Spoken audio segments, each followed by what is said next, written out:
Hello and welcome to my channel. My name is Kristina Moyer and thank you for joining me in today's test your experimental video. I've got a little 6x6 wooden type of canvas piece. It's not a canvas, it's wooden. I call everything canvas. And I have some tools to experiment with. And this is how I'm going to start my base layer. I don't normally do any texture to my paintings, to my work, but I saw someone create, I've seen people create work with spackling, and so I'm going to try this one. This is kind of a pinkish purple spackling, and then it dries white, so it'll be kind of fun to see it dry white as well, and then I know it's ready to do some fun stuff on top of it. So I'm going to see what comes up. I don't really have a plan. I just kind of want to play with some tools, and I'm not sure if I'll just do one or more than one. We'll see. We'll start with one and see how it goes. And so this is a fun experiment, and let's get started. So I have a bunch of knives here, but I'm going with my kind of go-to knife that I like to use for mixing colors, and I just feel most comfortable with it. And I think that'll be good for me in terms of testing out a new method. So I'm just scooping it on and playing around. So just kind of seeing what happens when I make different motions with the knife. And as I was starting to lay it out, I kind of began to create this diagonal composition. I like asymmetrical compositions. I tend to do that a lot. Back when I was teaching dance, I liked that a lot. I do like symmetry as well, but I like to do different. I like to be different. It's just, maybe I get bored, I'm not sure, but I just feel like that's what works for me. And I like that it has this idea of continuation. So it's not just here, this is the whole image. I feel like sometimes with symmetry, you can feel that way. And with asymmetry, sometimes it feels like it could just be a section of something that has a feeling of continuation and that pushes your imagination to consider what's beyond this image. And I guess that's kind of fun. So once I kind of laid that in with my knife, I tried a little bit with the fork, the plastic fork, and I didn't like what I was getting from that. So I pulled out the knife and I liked the small ridges that kind of created these little lines, just a little something different in the texture. I'm just trying to make sure it feels like it's blending well to the background so that it doesn't look like I just stuck something on this piece of wood. So I kind of want it to smoothly transition into the background and have this area it's like it's coming towards you and it's the closest thing to us, which it is also. So now I'm just letting it dry and I wait at least a day, and then once this is fully dry, we'll gesso it so that when you have just wood that hasn't been treated, then you need to gesso if you don't want it to soak in. You absolutely can paint directly on it, but you might find you have to do more than one layer depending on the opacity and strength quality of the paints you're using. So a gesso works quite well to give yourself a good base. And I also wanted to see whether I wanted to add paint color to it. So let's just enjoy watching this plaster dry. I think this is a really fun method to give a go. Like if you're interested in trying something therapeutic, I thought it was really fun to do and not expensive and not difficult and really working with intuition. So I feel like when we're talking about art therapy, I think that's kind of what it's about, is kind of working out in this weird like other space. So anyways, we're going to get this gesso going pretty soon. As we can see, the colors changed quite well and we're almost ready to gesso it so that we can get some color. Here we go. So I'm using a flat brush, medium to large, and just brushing on the gesso.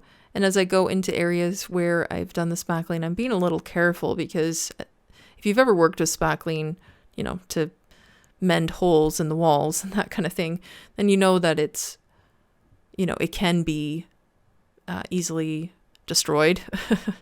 So just like a wall can be. So you do need to be careful, not just scraping or using a hard bristled brush. This is a soft bristled brush. And so I'm just kind of dabbing into the areas so that I can fill it right in. And also working with texture, I need to kind of dab to get into all the grooves and crevices and things.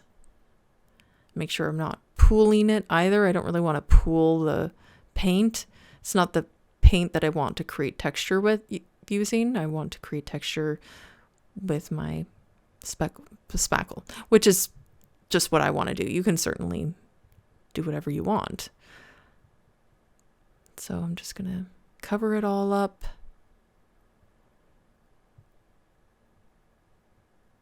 Dabbing and brushing lightly, blending so I don't see any brush strokes.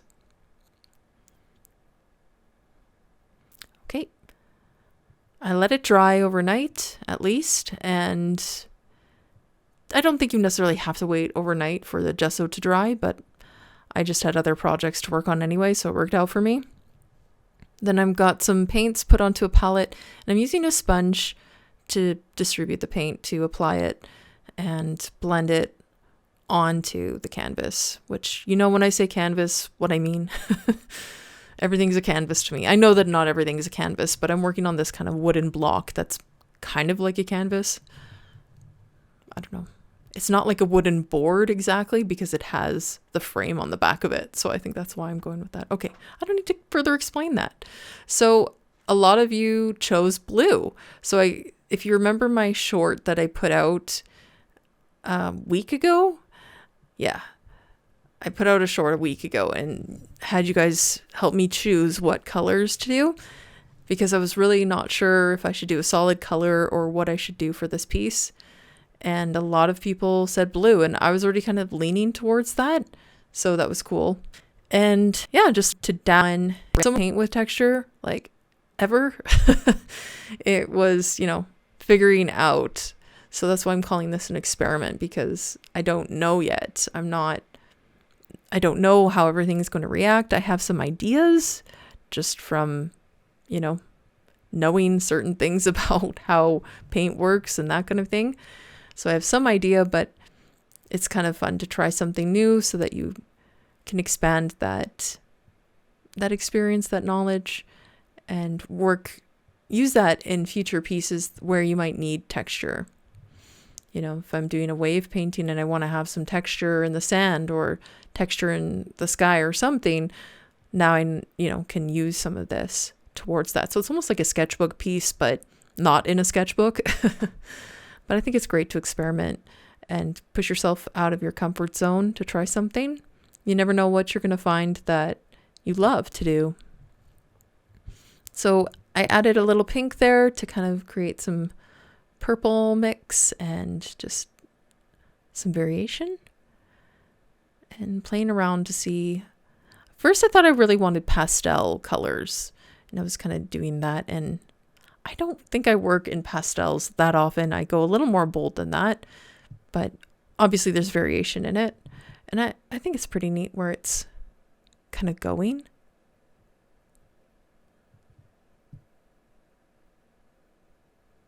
And then I added some dark blue. I thought, let's give it a go. Experimenting.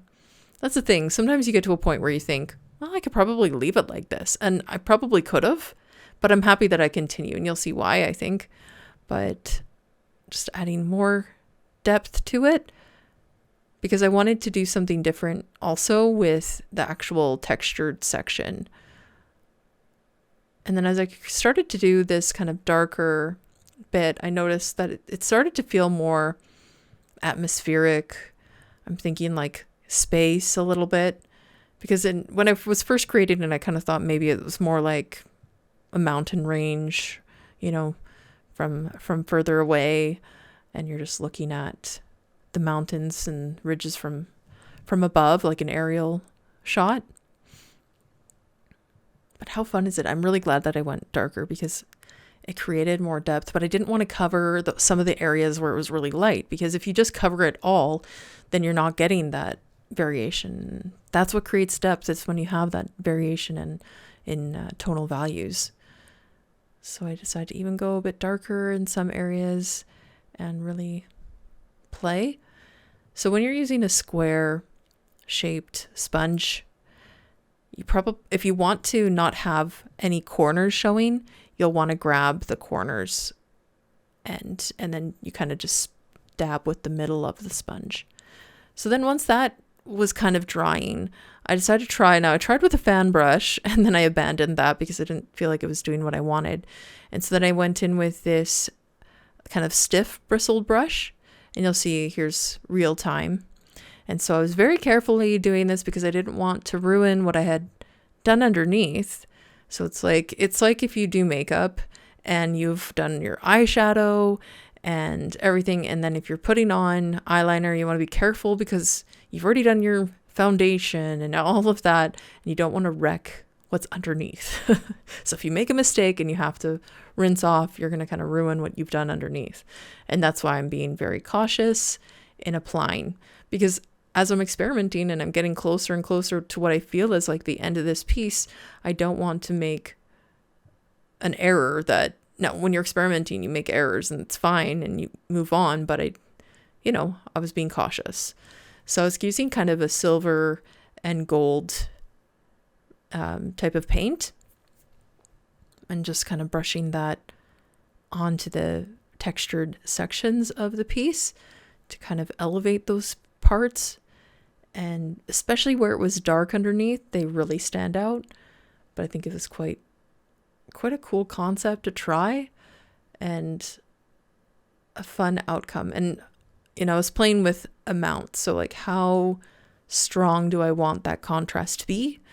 Do I just want it to be like minimal, or do I want it to really push and have bold contrast? Because in the bottom right, I felt like that area I really liked how that was contrasting. And then the middle section, I didn't have as high peaks and that kind of thing. So, I'm just working it out, and it's part of the fun and part of the experimentation, and just trying not to get frustrated with it and just trying to enjoy and see what the outcome is. And whether I love it or not, it's part of the experimentation. And yeah, I think you guys should give this a go if you're just wanting to try something new or be creative. You don't know what you want to do. It's a pretty simple process. And I think anybody can make something similar to this. I mean, you don't have to copy it exactly, but feel free to use this as a reference or inspiration for, some art therapy for yourself, that kind of thing. So I already signed it and then I added more. So that sometimes happens. I'll sign the piece and then I think, no, I want to add a little extra. So I'm just moving it around a bit so you can get a sense of how it looks as it shines. And also for myself, I was moving it so I could see where I wanted to add some of the gold and silver. And I wanted to make it more on the silver side than the gold, but I really liked how the gold added kind of that complementary color to the blue, because it has almost that orangey warmth to it. So it kind of gives it a nice balance as well as contrast. So here you can see my little camo and the way it shines in the light. Well, I hope you guys give this a try. It's a really fun project to do. Thanks so much for watching, and don't forget to subscribe. And if you enjoyed this, give me a thumbs up. What do you think about the color? Thank you so much for watching. We'll see you next time. Bye now.